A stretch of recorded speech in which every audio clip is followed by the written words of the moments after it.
Hi, my name is Delphina and I've joined the Switchheads team to help bring you twice the reviews and much more over the coming months. The first game I'm reviewing for you is Panda's Village on Nintendo Switch and PC, a strategy game that I found fun to play. If you enjoy the review, like and subscribe below. The storyline is quite simple. You are head panda of a small village community which is constantly under attack by monkeys, gorillas, orangutans, well, you get the picture. The main objective is to protect the village and its capital building. Easier said than done, as I soon found out. Gameplay is straightforward and there is lots to do but little time to do it in. Your enemies come in waves with a timer to tell you when they are due to invade. The time between the waves gives you an opportunity to repair and build. At the beginning of the game, there are slots throughout the village where you can build dwellings, shops of various kinds, and defences. These dwellings and shops give you the much needed revenue to continue to upgrade the village. Getting the combination right is a constant learning curve. Build and they will come. Dwellings come in two sizes and can be upgraded from a single house to a multi-storey occupancy. Depending on the size of the dwelling, you get one or two soldiers to help your defences. Shops range from clothing stores to restaurants, weapons stores to magic towers. All the shops can be enhanced, giving a more varied and potent choice of items.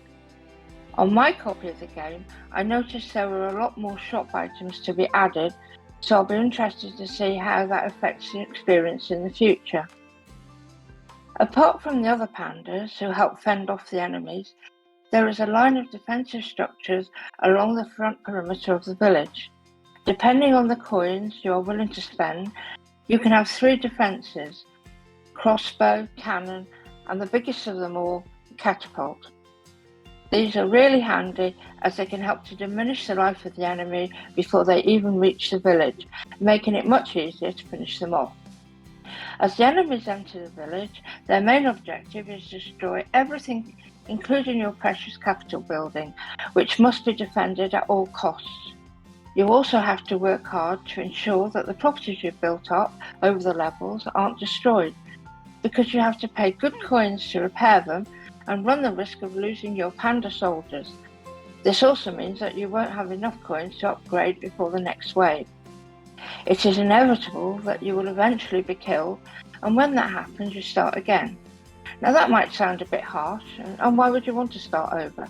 I must admit that when it happened to me, I wondered why I was bothering. However, I now think this is the best part of the game. I went back in with a new strategy. The first time I concentrated on building the front defences, I managed a few extra levels. The next time, I concentrated on the dwellings, managed a few more levels.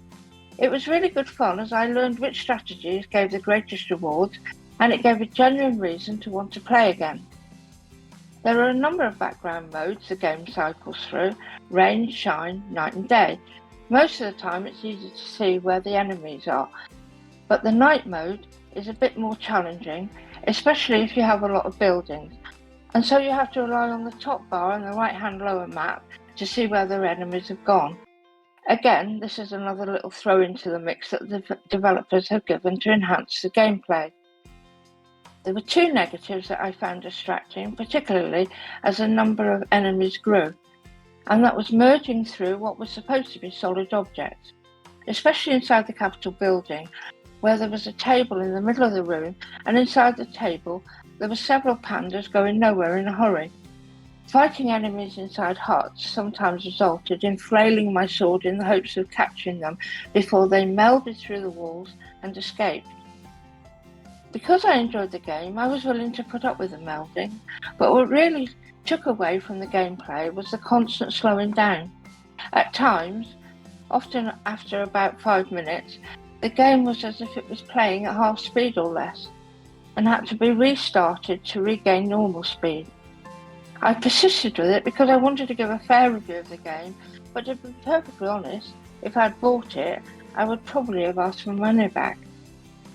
Hopefully this is something that will be fixed, but I can only talk from my own experience. Sound and graphics are good enough. The background music has a zen-like quality which fits in with the pandas, and the sound effects are basic but do the job. The graphics are vibrant, and although there's nothing groundbreaking, I was happy with the overall look. Score-wise, in short, it has good play repeatability, and the general sound and graphics aren't bad, but it had to be marked down for the constant frame rate issues, slowing the game, and the restarts. So, if you want to see cute and cuddly panda chewing bamboo, then visit your local zoo. But if you want to see a village of pandas kicking ass, then this game is definitely where you should be, providing the issues are resolved. I gave it a 5 out of 10, but it could have easily been a 7 out of 10 without the issues.